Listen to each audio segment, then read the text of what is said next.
Hello everyone, welcome back my channel. दोस्तों, मेरे इस चैनल में प्रवक्ता स्क्रीनिंग भर्ती परीक्षा से रिलेटेड सीरीज़ चलाई जा रही है, जिसमें मैंने अभी तक राधाकृष्णन आयोग, मुद्दालय आयोग की वीडियो शेयर की है। पेपर की दृष्टि से क्या महत्वपूर्ण है, वन लाइनर में क्या पूछा जा सकता है, कौन कौन से क्वेश्चन बार बार रिपीटेड हो सकते हैं, तो वो सब मेरी वीडियोस में आप देख पाएंगे।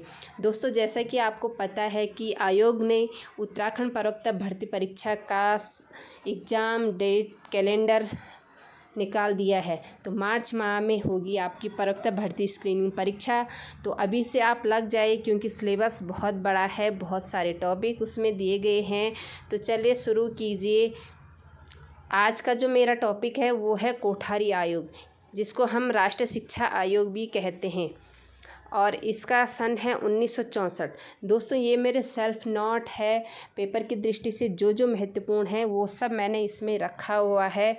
अगर आपके लिए ये वीडियो हेल्पफुल होती है तो वीडियोज़ को लाइक ज़रूर करना। चलिए शुरू करते हैं कि क्या क्या पूछा जा सकता है। इसमें जो सबसे पहले कोटेशन है, भारत का भविष्य उसकी कक्षाओं में निर्मित हो रहा है। दोस्तों, बहुत महत्वपूर्ण ये कोटेशन है, पेपर की दृष्टि से बहुत महत्वपूर्ण है। बार बार ये कोटेशन पेपर में रिपीटेड होती रहती है।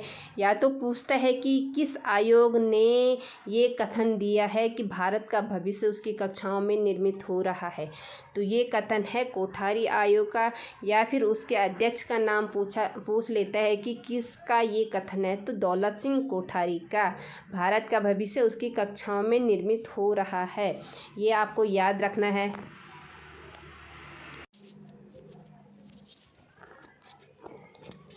दोस्तों, बात करते हैं कोठारी आयोग, जिसको हम राष्ट्रीय शिक्षा आयोग भी कहते हैं। इसका जो ईयर है 1964 में इसकी स्थापना हुई थी। अच्छा, इसकी गठन की डेट, मैंने बोला कि राधाकृष्णन आयोग की गठन की डेट भी आपको याद रखनी है, मुद्दालय आयोग की गठन की डेट भी आपको रखनी है, और कोठारी आयोग की गठन की डेट भी आपको याद रखनी है। 14 जुलाई 1964। इसकी शॉर्ट ट्रिक बता दूं कि कोठारी कोई अगर टीचर है और उसकी बर्थडे का दिन कौन सा है, 14 जुलाई, यानी 14 जुलाई 1964। 14, अब 4 से आप इसको याद भी कर सकते हैं, क्योंकि पेपर में जो गठन की डेट है, जो रिपोर्ट सौंपी गई, वो बहुत ही महत्वपूर्ण है, रिपीटेड होते रहते हैं यहाँ से क्वेश्चन। अब इसके अध्यक्ष तो आपको पता ही है कि दौलत सिंह कोठारी है, जिसके नाम पे ये कोठारी आयोग पड़ा।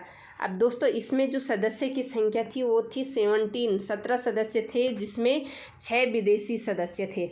नेक्स्ट है रिपोर्ट, इसने कब सौंपी। ये क्वेश्चन भी बार बार पूछा जाता है कि कब रिपोर्ट तैयार की। तो इन्होंने अपनी रिपोर्ट सौंपी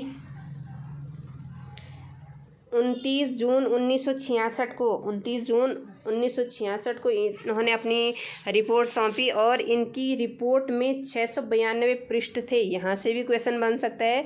692 पृष्ठ इनकी रिपोर्ट में थे, और जिसमें 19 अध्याय थे। कितने अध्याय थे? 19 अध्याय इनकी रिपोर्ट में थे। अब दोस्तों, नोट करके मैंने लिखा है कि भारत का पहला शिक्षा आयोग जिसने अपनी रिपोर्ट सामाजिक बदलाव के आधार पर दी। भारत का पहला शिक्षा आयोग, क्वेश्चन क्या पूछा जाएगा कि भारत का वह पहला आयोग कौन सा है जिसने अपनी रिपोर्ट सामाजिक बदलाव के आधार पर दी, तो वो है कोठारी आयोग।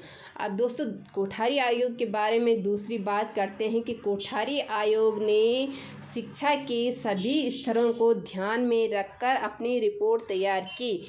अभी तक आपने देखा कि जो राधाकृष्णन आयोग था, उन्होंने किस शिक्षा के बारे में बात की, उच्च शिक्षा के बारे में, और जो मुद्दालय आयोग था, उन्होंने अपनी शिक्षा में कहा कि माध्यमिक शिक्षा पे ज़्यादा ध्यान दिया जाना चाहिए। उनकी रिपोर्ट किससे संबंधित थी? माध्यमिक शिक्षा आयोग से। अब जो कोठारी आयोग है, कोठारी आयोग एक ऐसा आयोग है जिसने शिक्षा के सभी स्तरों को ध्यान में रखा, यानी शुरू से लेकर और जो ग्रेजुएशन है, हमारा जो शोध कार्य है, वहाँ तक अपनी रिपोर्ट प्रस्तुत करी। अब दोस्तों, कोठारी आयोग के बनाने की क्या क्या उद्देश्य रहे, तो इन उद्देश्यों को यहाँ पे एक बात नोट करना कि कोठारी आयोग के जो उद्देश्य थे उनको पंचमुखी उद्देश्य भी कहते हैं। उनके उद्देश्य को पंचमुखी उद्देश्य क्या कहते हैं, क्वेश्चन आ सकता है कि किसकी रिपोर्ट को पंचमुखी उद्देश्य के नाम से जाना जाता है, तो वो है कोठारी आयोग। इनका सर्वप्रथम उद्देश्य था शिक्षा प्रणाली में शोध एवं सुधार, यानी शिक्षा प्रणाली में क्या क्या शोध हो सकता है और क्या क्या सुधार हो सकता है। सेकंड, इन्होंने बताया कि शिक्षा नीति में सुझाव, शिक्षा की नीति में सुझाव यानी शिक्षा की नीति कैसी होनी चाहिए, किस प्रकार उसमें सुधार होना चाहिए, शिक्षा स्तर में वृद्धि कैसी होनी चाहिए, तो इस विषय में इन्होंने अपनी रिपोर्ट सौंपी। नंबर थर्ड है शिक्षा की कमियों को उजागर करना, यानी शिक्षा में क्या क्या कमी आ रही है उनको उजागर करना और कारण पता लगाना है।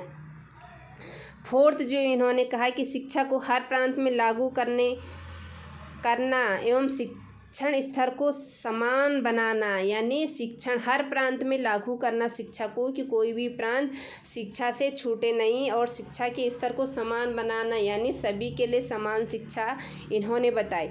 5 जो है भारतीय शिक्षा प्रणाली में एक रूपता, बहुत ही इम्पोर्टेंट इनके शिक्षा के उद्देश्य थे।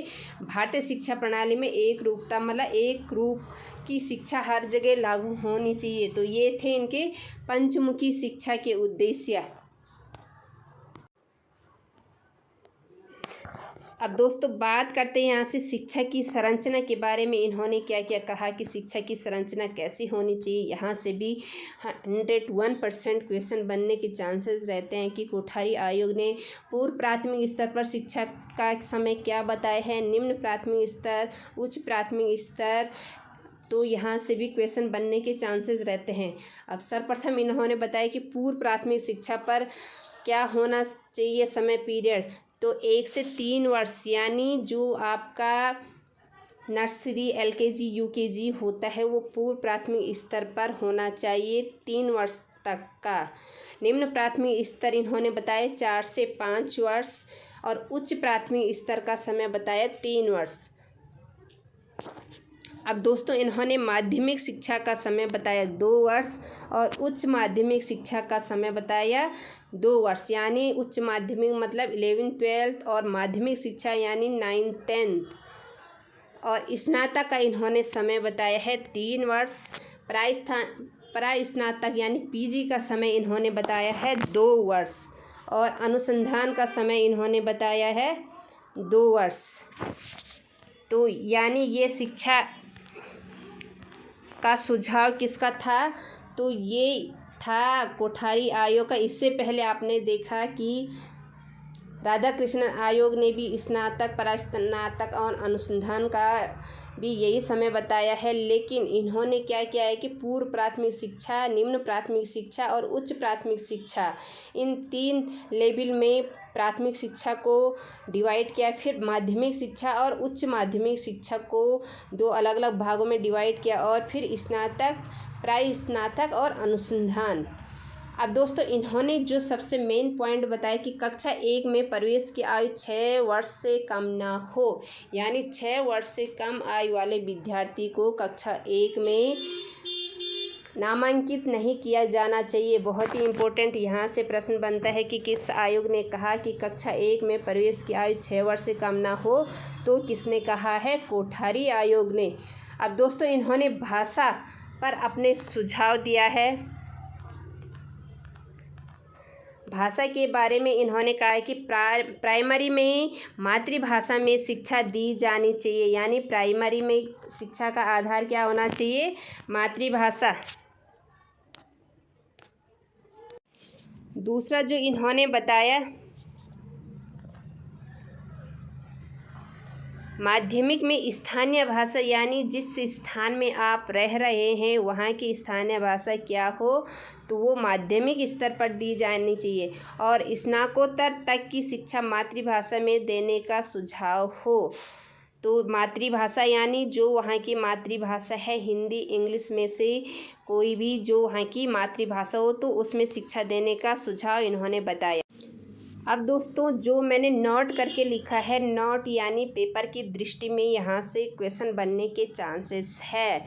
इन्होंने क्या बताया, शैक्षिक ढांचे को 10+2+3 में व्यवस्थित किया जाए। यानी जो 10+2+3 यानी 10 और 11 12 मतलब +2 हो गया और +3 क्या हो गया, स्नातक, प्रास्नातक और अनुसंधान में व्यवस्थित किया जाए। विषय विभाजन 9 के बजाय 10 में किया जाए। ये भी बहुत महत्वपूर्ण है पेपर की दृष्टि से कि किस आयोग ने विषय का विभाजन 9th के बजाय 10th में करने का सुझाव दिया, तो वो दिया है कोठारी आयोग ने।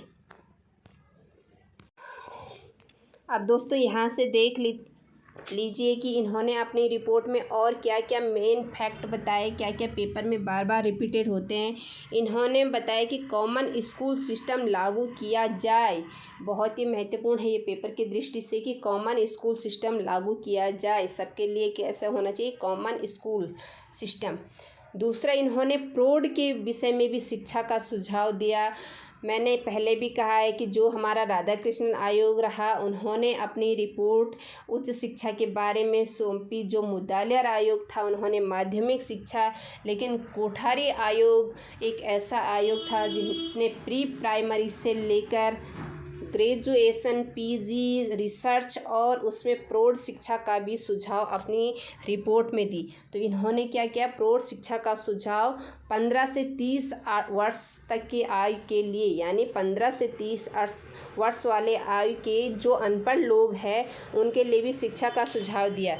उनके लिए क्या कहा कि अनपढ़ लोगों के लिए विद्यालय में व्यवस्था हो, विद्यालय समय से पहले या विद्यालय समय के बाद, यानी जब विद्यालय खुलते हैं या तो उससे पहले इनके लिए व्यवस्था हो या विद्यालय के बंद होने के बाद प्रौढ़ों के लिए शिक्षा का प्रावधान होना चाहिए। और इसमें जो ईयर बताया 15 से 30 वर्ष जो अनपढ़ लोग हैं उनके लिए शिक्षा का सुझाव इन्होंने बताया। नेक्स्ट है, इसमें आयोग ने त्रिभाषा सूत्र दिया। अब दोस्तों यहाँ से भी क्वेश्चन बनता है कि किसने त्रिभाषा सूत्र किसका है, तो पेपर की दृष्टि से बहुत महत्वपूर्ण है। त्रिभाषा सूत्र किसका है, तो वो है हमारा कोठारी आयोग ने। अब त्रिभाषा सूत्र में इन्होंने क्या क्या रखा हुआ है, तो मातृभाषा इसमें रखी हुई, राष्ट्रभाषा इसमें रखी हुई, हिंदी व अंग्रेजी भाषा इसमें रखी हुई है। तो ये है कोठारी आयोग का त्रिभाषा सूत्र। नेक्स्ट बात करते हैं कि इन्होंने वित्त के बारे में भी जो महत्वपूर्ण सुझाव दिया। वित्त के बारे में इन्होंने क्या कहा है कि केंद्र सरकार अपनी आय का 6% शिक्षा पर निवेश करे। बहुत ही महत्वपूर्ण है पेपर की दृष्टि से। दोस्तों यहाँ से क्वेश्चन किस प्रकार से बनता है कि किस आयोग ने कहा कि केंद्र सरकार अपनी आय का 6% शिक्षा पर निवेश करेगा, तो वो है कोठारी आयोग। 6% की जगह 6, 7, 8% में भी क्वेश्चन पूछ सकता है कि कोठारी आयोग ने केंद्र सरकार के लिए शिक्षा पर निवेश करने का कितना % बताया, तो वो है 6, 7, 8 करके दे देगा, तो 6% आपको याद रखना है। नेक्स्ट, इसमें व्यावसायिक शिक्षा पर बल दिया जाए। व्यावसायिक शिक्षा पर बल दिया जाए जिससे क्या हो, राजकोष में बढ़ावा मिले। राजकोष को भी ध्यान में रखकर इन्होंने बताया कि व्यावसायिक शिक्षा पर भी बल देना चाहिए। नेक्स्ट, इसमें ग्राम पंचायतों द्वारा भी शिक्षा में निवेश किया जाना चाहिए। बहुत ही महत्वपूर्ण है। इन्होंने ग्राम पंचायतों को भी ध्यान में रखकर कहा कि ग्राम पंचायतों को भी शिक्षा में निवेश करना चाहिए। नेक्स्ट, इन्होंने बताया कि नगर पालिका में भी शिक्षा के लिए वित्त की व्यवस्था हो। नगर पालिका में क्या हो, शिक्षा के लिए वित्त की व्यवस्था हो। बहुत ही महत्वपूर्ण इन्होंने वित्त के बारे में अपने सुझाव दिए। अब दोस्तों जो इम्पोर्टेंट है, समान पाठ्यक्रम इन्होंने बताया। विज्ञान एवं गणित की शिक्षा बालक बालिकाओं हेतु समान रूप से दी जाए। अब यहाँ से आप जो तुलनात्मक अध्ययन करोगे तो मुद्दालियार आयोग ने क्या कहा है कि मुद्दालियार आयोग ने कहा है कि जो बालिकाएं हैं उन्हें गृह विज्ञान की शिक्षा दी जानी चाहिए, गृह विज्ञान की शिक्षा दी जानी चाहिए। लेकिन इन्होंने अपने पाठ्यक्रम में कहा कि विज्ञान और गणित की शिक्षा बालक बालिकाओं को समान रूप से दी जानी चाहिए। तो दोस्तों ये थे कोठारी आयोग के मेन पॉइंट जो पेपर की दृष्टि से महत्वपूर्ण हैं, पेपर में बार बार पूछे जा सकते हैं। हर एक पॉइंट मैंने नोट किया है। अगर आपको ये वीडियो हेल्पफुल लगी, पसंद आई तो बने रहे मेरे साथ। मैं शिक्षण अभिरुचि के सारे टॉपिक लेके आऊँगी। तो कीजिए मेरे चैनल को सब्सक्राइब, शेयर कीजिए। मिलते हैं नेक्स्ट वीडियो के साथ, तब तक के लिए बाय बाय। जय हिंद दोस्तों।